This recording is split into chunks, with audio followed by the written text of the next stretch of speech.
Bella's Gift, a story written by Borden. What's wrong with her, Dr. Frank?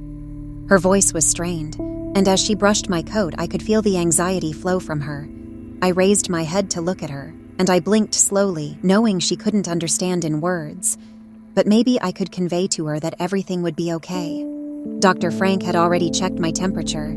She had looked into my eyes, my ears, my mouth, and even put a tiny little tube up my nose. She laid a hand on my head and scratched right behind my left ear. The resulting sensation was so pleasant, I couldn't resist the bubbling rumble that grew within me. They, the humans, call it purring. Mrs. Chase, I tell you, there is nothing wrong with your cat, nothing at all. I was still watching my human, my eyes now mere slits as I tried to stay completely aware despite the lovely scratching and petting from both my human and Dr. Frank. I could see that Dr. Frank's words did nothing to alleviate the concern my human had for me. She was so worried about me. She had no idea what was really going on. But Dr. Frank, Bella gets so lethargic. She throws up so often. Not hairballs either. I mean her food. At least every other day. And sometimes when she sleeps so deeply she actually stops breathing. For over 30 seconds. I counted. At least 6 times. You can't tell me that is normal. She's not even 10 yet. Dr. Frank pulled out her metal disc again and placed the metal end on my body and the tube ends into her ears. I knew she was trying to hear something going on inside of me. I also knew there was nothing out of the ordinary there for her to hear. Sure enough, after several long minutes, she took the tubes out of her ears and frowned. Mrs. Chase, there is absolutely nothing outwardly wrong with Bella. However, you're right. She shouldn't be throwing up, and she shouldn't be stopping breathing. This almost sounds like a seizure of some sort, so I will have my tech come in and draw some blood. Is that okay? Blood work might be able to offer an explanation or show us something that this basic physical will not. I felt my human relax a little. Her petting slowed and lightened up. I stretched out on the metal table, grateful that the sweet girl who works with Dr. Frank thought to put a pad down so I wouldn't have to lie on the cold metal. As I stretched and my human moved to pet my stomach, I felt something else emanate from her, and I immediately went on alert. Sitting up, I pushed my nose into her hand and sniffed. Of course, she thought this meant I wanted my head pet and scratched, but I kept sniffing. I sniffed her hand and then the inside of her wrist. There it was. I could sense it, just below her skin. It moved within her, pulsing and flowing. It had a smell, and the smell had a taste, and the taste was bitter. I started retching there on the table, expelling everything I ate that day. See? Cried my human as she tried to comfort me, still not understanding. I could sense the distress in her, and I loved her so much for it. She was the most kind-hearted of all the humans I had ever known. She was very attuned to me and her other pets, as well as the other humans in her life. She had a great sense of empathy I'd only ever seen in animals. Most humans have no desire or need for empathy. It muddles up their insular lives. Not so with my human. She wanted to help others, truly, and her empathy grew as she aged. She worked so hard to be helpful and understanding to others that she often neglected caring for herself. I mewed in my own frustration, for it was due to her lack of self-care that I was smelling and tasting rancid disease within her. Dr. Frank suddenly squeezed the scruff of my neck hard, and I felt a needle jab under the skin. As I fell asleep, I saw his sweet assistant come into the room with little glass tubes and another bigger needle. As my eyes shut, I heard my human talk softly to me. It's okay, Bella. It's okay. We'll figure this out. I promise. My last thought as I heard her whisper was that I knew it would be, and I hoped she would understand. Oh, George! Yes, dear? I roused myself from my nap. I knew my human had gone to see another doctor, this one specifically for humans, and I was interested to know if her visit had gone well. I rose to my feet and stretched. From extending my claws to shrugging my shoulders to twitching my tail, I allowed every inch of me to stretch forward and then backward. I sat on my haunches for just a minute and listened so I could determine which room my human was in. Dr. Pelling ordered a slew of labs on me. She was in the room with the big, pillowed furniture that she called a living room. I padded across the floor and through the door to that room. As I walked into the room, I saw her by the front door. She was taking off her coat and hat and putting them away. Her mate, George, who she called her husband, joined her as he stepped off the stairs that led up to the room they sleep in. He took her bags and placed them on a small table and then led her to one of the large pillows they call a couch. Why do you order more labs? My human sat down and stretched her legs out before her. Even from where I was across the room, I could sense the pain she worked so hard to hide from her family. She had something called fibromyalgia. No human could see it, but she had it, and she could feel it. And while no human could see it, I could certainly sense it. Often, when she had her really bad days and couldn't even talk herself out of bed, I could sense the exact spots that hurt her the worst. I would try to lie on those spots. I knew it wouldn't help forever, but I knew that my body heat helped a little, and I think just being with her brought her some comfort. It's the least I could do for her after all she had done for me throughout my life. Today, she was hurting, but not as bad as some days. Still, I sensed stress and anxiety in her as well. This thing called labs had her worried. I ran and jumped up onto the couch with her. I settled on her lap. She ran her hand over my back and scratched by my tail as she spoke to George. Well, Dr. Pelling said my routine labs showed some concerning irregularities. These new labs will help to pinpoint whatever the problem is. Is there a problem? George asked, concern tinting his voice. Well, no. At least I don't think so. I mean, you know how hard it is for me to tell if I'm having pain that is not related to the fibro. I have been hurting more and have been having more digestive problems, but I thought, oh well, I didn't think anything really. I just dismissed it all as more fibro stuff. But it might not be fibro. I guess not. I glanced at George. He loved my human, though he was less enamored with me.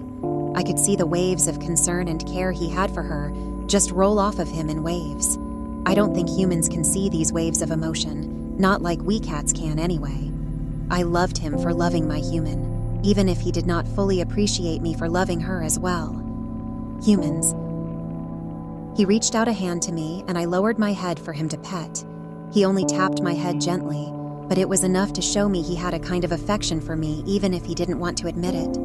As he pulled his hand away, I rolled onto my side on my human's lap and wrapped my paws around her hand. She smiled at me and continued rubbing me even as I sniffed at her hands and wrists. Again, I could smell something off. It nearly made me retch again. Something had to be done, and quickly.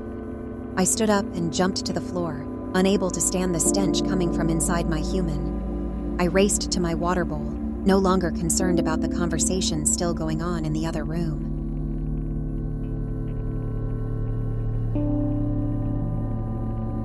Several days later, I found her lying on her bed crying. George paced the room. Should we tell the kids? I mean, I don't want them to worry, but I know they'll be so upset if they think we hid this from them. George shook his head. His brows were knit. His jaw clenched tightly as waves of emotion rolled off of him. No, not yet. Let's see if we can get a second opinion. Maybe your doctor is wrong. I just don't see how this makes any sense. Stage 4? Out of nowhere? I don't understand how we didn't know sooner. My human started crying harder. The desperation and fear in the air from both of them caused the hair on my body to stand on end. With my ears pressed back, I slinked backward out of their room and waited in the shadows. Something was terribly wrong. Stage 4. George, it's a death sentence. I'm not ready. George sat down beside her and embraced her, stroking her hair and kissing her on the head. I know, darling. I know. Then he started crying along with her. As I sat there in the shadows watching the two of them cling to each other in such utter desperation and sadness, I realized what I had to do. I raced down the stairs and out the little door that they had put in just for me. I rushed across the concrete ground to the grassy yard and slinked my way to the edge of the yard. I climbed up onto the top of the fence and mewed several times as loud as I could. Instantly, I heard mewing responses from several different directions. They were coming.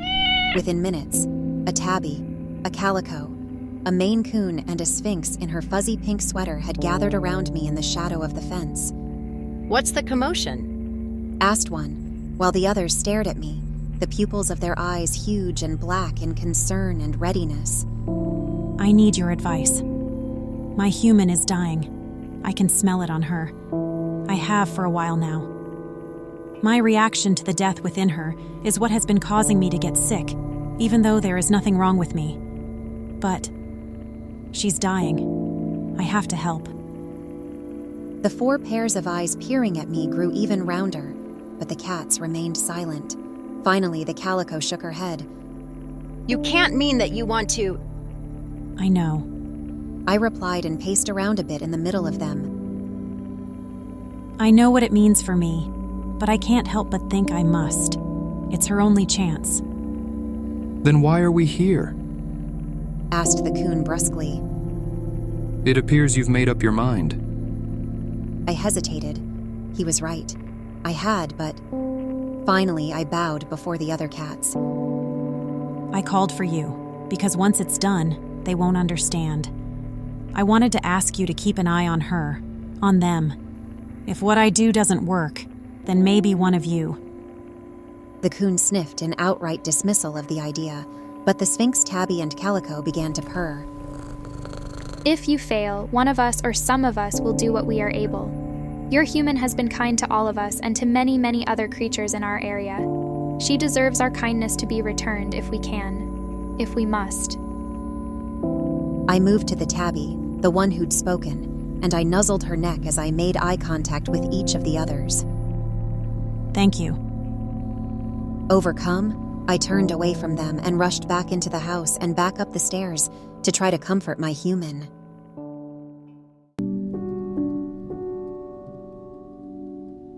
The moon hung low over the horizon. Its light shone into her room and across her aching and frail body. George had not yet come to bed, but my human was fast asleep after crying and praying herself to sleep. I stood on the blankets at the end of her bed and listened to her breathing. Then I listened to her heartbeat. I watched the auras of pain, love, fear, and hope all rise off of her and mix in a hazy swirl around her body. As I stepped closer to her, the rancid smell touched my sensitive nose yet again. I fought to keep from retching as I moved to sit directly on top of her. I closed my eyes, listened, smelled, and searched into her until I felt the area I thought was the most affected. Gingerly, I moved to sit on the spot. Then I laid down on her chest facing the window, staring at the moon. Humans forget we are God's creatures too. Simply because the Bible they read speaks only of His love for humanity, they assume He has no love for us, no plan for us, no role in His salvation of the world. But we animals all know different. We see His love in ways entirely different from humans. We experience it in the most natural ways, and we are given very unique gifts because of His love for us. Many of these gifts resulted in what humans call folktales, lore, myths, and legends, mostly because God's miracles can't be explained, and humans like things to have explanations, and they like to dismiss anything they can't explain. As I lay on my human, I looked out at the moon. I stared at the face there. The moon has always been a reminder to us cats that our God is always watching. I closed my eyes and began my own prayers. As I prayed, I could feel the gift of God within me shift and move. I felt myself grow heavier and heavier till I felt as though I were sinking into my human. She never stirred beneath me. I wondered how that was possible, for I felt as though I now weighed as much as she did. Then suddenly, I began to feel lighter and lighter.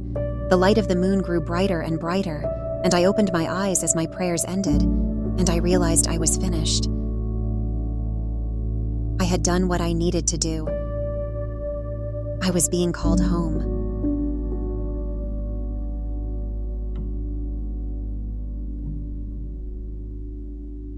The tabby sat on the fence and listened to the commotion in the house where Bella lived with her human. She watched as the human male carried Bella gingerly to their car, and drive away in haste.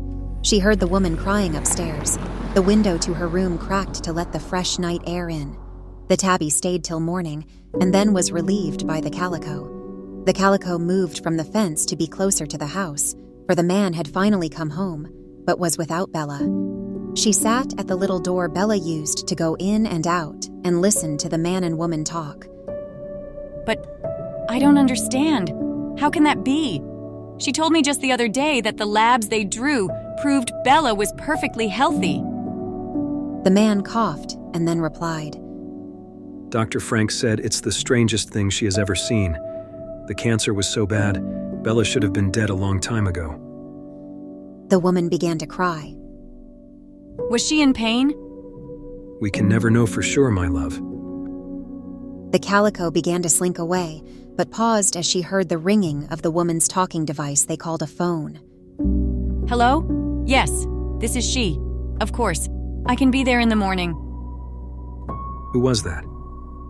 Asked the man. Dr. Pelling arranged an appointment for tomorrow morning for that second opinion and more labs and things. Okay, listen, sweetheart, let's order in tonight. Just you and me. Sobbing and hiccuping. Oh, George. My poor Bella, I just want to go to bed. Is that okay? This cancer, and now Bella, from cancer of all things. It's too much. I know, dear. I know. Come. I'll get you tucked in and then make you a cup of that tea you like. The voices grew faint, and the calico raised her eyes to the sky, wondering and hoping. Had Bella succeeded? Several days later, 4 cats sat in the shadow of the fence and stared at the home Bella had once lived. She was a good cat. Commented the tabby. She loved that family and her humans so much. Aye, she was one of the best of us. Agreed the calico. You're sure you heard right? Demanded the coon, skepticism in his timbre voice. Yes, I'm sure. Replied the sphinx. Her human was crying, but she was excited. You should have seen the aura coming off her. It was the most beautiful I have ever seen. She was so full of relief and joy.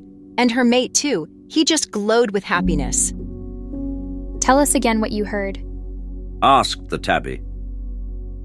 Well, they had just gotten home and were getting out of their car, and my human, who you know is good friends with her human, was waiting by their front door. She started to ask about the news, but Bella's human just started crying right there from relief. She said that all the tests came back and all the cancer was gone, as if it had never been. Her doctor and his entire staff were baffled. One of his nurses kept saying it was a miracle. They were so caught off guard that they double-checked and triple-checked. They told her they even looked at the original tests, but there is no error. She said that there was cancer in the first place, but then suddenly there wasn't a trace of cancer in any of the secondary tests. So Bella did it? Commented the coon, all his skepticism removed, a touch of admiration in his voice. She did, replied the sphinx. She sacrificed the last 3 of her 9 lives to save her human. Whispered the tabby. She was indeed one of the best of us. Whispered the coon. Bella's gift. The 4 cats raised their eyes to the moon shining brightly above them and whispered prayers of thanks to God that Bella's gift had been given and received so perfectly.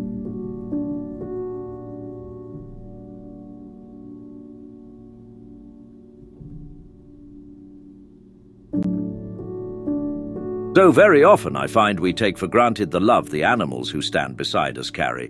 What a gift it truly is, and what a love that is indeed so rare. We, here at the Curious Scriptorium, do hope that you've enjoyed this story and look forward to welcoming you on our next adventure. But until then, stay curious, my friend.